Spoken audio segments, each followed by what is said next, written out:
Okay, so here is what we just finished. This is the kind of scratchy, sketchy version. This is good for the first stage, right? So now let's say you have fantastic looking letters and you're going to write this amazing word. So now you really need to do some measuring that counts, right? So when we go to measure something on a piece of paper and we need good parallel and perpendicular lines, it is pretty important that we're using a ruler and a piece of paper that has a straight edge that we can count on being straight, okay? Two straight edges is actually really important. Now, I have smaller rulers than this, but I could not find one at my house today. So I'm using this ridiculously long ruler for this small table that I'm working on. If you have a 12-inch ruler, that'll probably be fine, okay? And if we're in the art room, you'll have plenty to choose from. So, but you do need a ruler, and we'll make it, available to you somehow. So whenever you're measuring for any kind of line and you need it to be straight and parallel, you need to measure 2 points, okay? You need to always remember that, and you can't cheat. You just can't, I'm sorry. So when you are measuring with rulers, you're going to need to start with not the end of the ruler. Let me see if I can zoom in a little bit here. Okay. Not the end of the ruler, but where the line marks, starts marking the delineation of the measurement. Okay. That is a pretty important thing. Let me turn it around because on this end I don't have as many, on this side I don't have as many markings. Okay, so we can get and achieve a pretty accurate measurement if we start at the edge of the paper with these two lines lined up at the edge of the paper. We couldn't do this kind of measuring in NASA, but we can do it just fine for us. So what I'm going to do is, to get myself away from the edge of the paper, I'm just going to measure in 1 inch, which for some reason on this ruler is really shrimpy, but that's okay, I don't mind. And I'm going to mark that, okay? And then I'm going to start measuring for the boxes.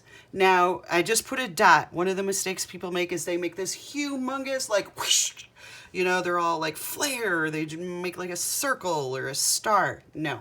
Anything that you make that's bigger than a dot leaves room for interpretation. Where was that dot? Does it go this way? Is it higher that way? Don't do any of that nonsense. So I put that dot there, and then we want 3 by 5. So this is a grid. You can literally do that measurement whatever you wanted. It could be inches. It could be eighths of an inch. That'd be silly, in my opinion. That's a really tiny drawing. But you could do it if you wanted, okay? So I think a comfortable one would be a 1/2 inch, okay? So I'm going to make a dot right there at 1/2 inch. I'm going to make another dot right there at 1/2 inch. And I'm going to make a third dot right there at 1/2 inch. So if I skimmy my ruler down right there, I've got 4 dots, but if you think about it, negative space. Okay, I've got 1, 2, 3 columns. So now I have to measure all of those twice. Otherwise, if I go to just draw straight lines, they're just gonna go like anywhere they want. There's no way I can know where they're going. So I have to slide my ruler down, line it all up again. But you see, this is why NASA scientists can't use this method, because you can't actually see if your ruler is exactly straight and stuff. But you know what? For us, it's good. So there's the first mark. There's the 1/2 inch again. There's the 1/2 inch again. And there's the 1/2 inch again. Okay? So let's look what we've got here. We've got this adorable little set of lines and another little set of lines. They're just so cute. Okay, next critical step. You must make sure that when you lay down your ruler, it's not covering one up, it's not way under one. You made those lines for a reason, or these dots. These dots have a purpose. You also didn't measure between this one and that one, so you can't just draw between those. you've got to just draw yourself a nice biddle line and go to the next pair. Okay? Taking your time, holding your ruler firmly. If you mess up and when you're drawing it, the ruler goes, you gotta fix it, that's all. Nothing's gonna happen bad to you. You're not gonna fail. You're not gonna get your arm cut off, but you gotta fix it, okay? So notice that I drew these very lightly. Like for comparison, look. This is my letter. These are my new guidelines. I switched from the ebony, which is quite dark and soft, to my number 2, okay? It's almost like I'm old and I've done this a lot. All right, now it is time to start paying attention to the spacing on this new set of lines. So I'm turning my paper. Now I could just like lay down my ruler any old place and be like, oh, okay, here's my first line, blam. But then how will I know where to put the next one down? You know, so you've got to start from the edge of the page again. Now, this is getting tricky for me because of my long ruler in the camera, but I can do it. Okay, so I'm starting my ruler at 18, which seems utterly ridiculous, but it doesn't matter because you're just measuring every ½ inch. So it literally doesn't matter what this ruler number says, okay? I can pretend that it says 1,000. It doesn't matter, okay? So first thing I'm gonna do is measure in an inch. Now that could be potentially confusing, that other mark. So in this case, I'm putting it right on the previous line. So I am going to spread it out a little bit. Then I'm gonna go ½ inch, and then ½ inch, and then ½ inch.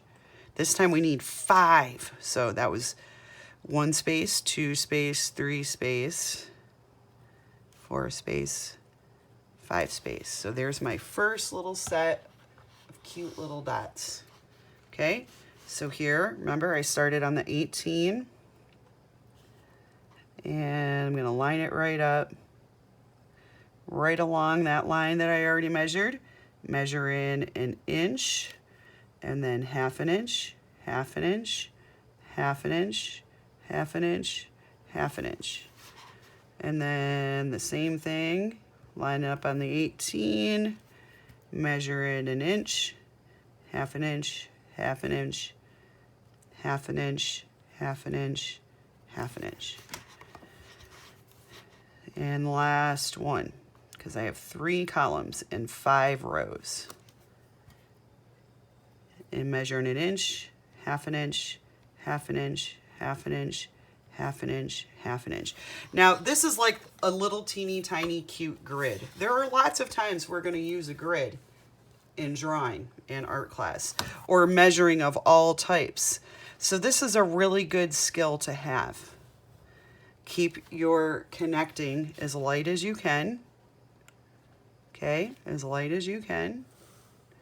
In fact, I just remembered that later on in this project, you will be enlarging using a grid. Some of you.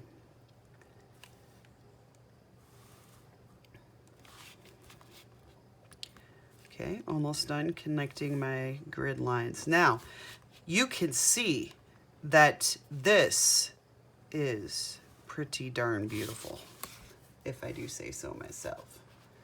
Okay, so if I zoom out just a little bit, you can see that I've got, and you know I'm pretty particular about you guys not erasing, but let's just get some of these guidelines out of the way so that you can really see what your grid looks like and you can draw one of your letters. Okay, so when I put this down next to it, okay, you can see that it's just like the others, only way more pretty. All right, so now, I mean, the T to me is quite boring, but let's say this was going to be my, you know, my final project, and my final project included a T. So you might start by first, you know, outlining where the main part was going to be, the main structure. But then let's say you were working on something like this really fancy T, okay? And you started to, let's see, I really liked how my tea had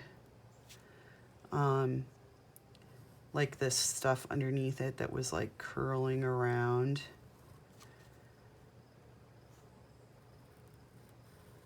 So you would use your grid boxes to exactly shape all the parts of your new letter. This is like your final version with the beautiful boxes that you've created just to size. Okay, so that's how you're going to use the beautiful grid paper that you've created yourself, basically, because we want it to be there in the end. Following this process right here and measuring. Okay, thanks.